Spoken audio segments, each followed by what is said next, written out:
If you notice a glowing triangle indicator on your Canon Pixma TS3322 printer, it usually means the printer has detected a warning or operational issue that needs attention. This triangle light acts as a general alert and may appear alongside blinking lights near the ink or paper indicators.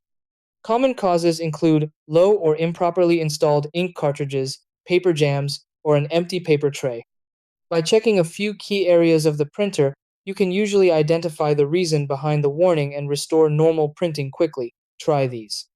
Step 1. Check the paper tray and ensure it is properly loaded with clean, correctly aligned paper. Step 2. Open the printer cover and inspect the ink cartridges to confirm they are correctly installed.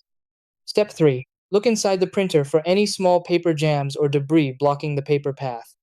Step 4. Press the Stop Reset button once to clear minor alerts or resume printing. Step 5. If the triangle light continues to appear, turn the printer off, wait about 30 seconds, and restart it to reset the system.